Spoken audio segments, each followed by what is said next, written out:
Cyberbullying, DeSoto USD 232. It is important to know that it is everybody's role to prevent and report cyberbullying. USD 232 Board Policy prohibits bullying in accordance with state and federal law on school grounds or at any school-sponsored event. Any harassment that takes place off of school grounds but disrupts the learning environment is subject to discipline in DeSoto schools. What is cyberbullying? Cyberbullying is the repeated use of technology to harass, humiliate, or threaten others. There are many forms of cyberbullying with many intentions to hurt students. It is important to understand that any intent to hurt, humiliate, harass, harm students using technology is cyberbullying and is subject to discipline within DeSoto USD 232. Cyberbullying victims often report they are most harassed about their appearance, their academic achievement, their race, their sexuality or sexual preference, financial status, or religion.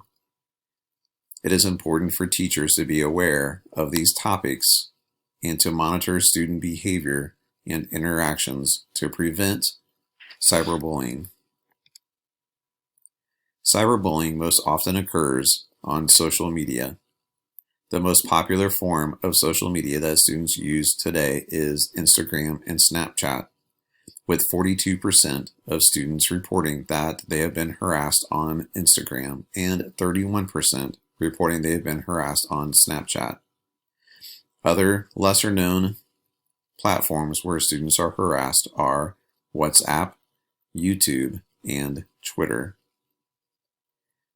Schools that have banned cell phone use report higher rates of cyberbullying. In DeSoto USD 232, students are prohibited from using their cell phones from the beginning of class until the end of class, unless otherwise directed by a teacher. Students and teachers should be aware that cyberbullying is common and possible even during the school day.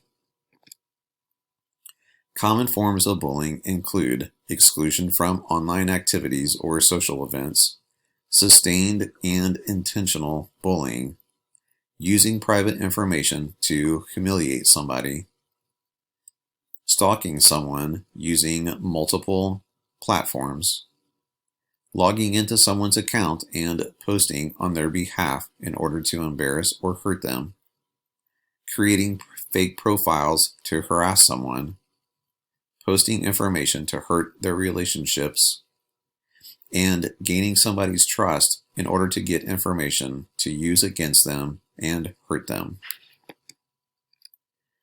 Victims of cyberbullying report feeling anxious, depression, suicidal thoughts. They have self-harmed, they have skipped class, developed eating disorders, or abused drugs or alcohol. While many of these symptoms may not be evident to teachers, it is important to note that the impact of cyberbullying is significant and sincere and has a dramatic impact on student performance. Because of this, whenever you suspect that cyberbullying has occurred, you must report it to administrators and to counselors. It is not your place to decide whether something is cyberbullying. Please report to your administrator or counselor and let others sort through and help students.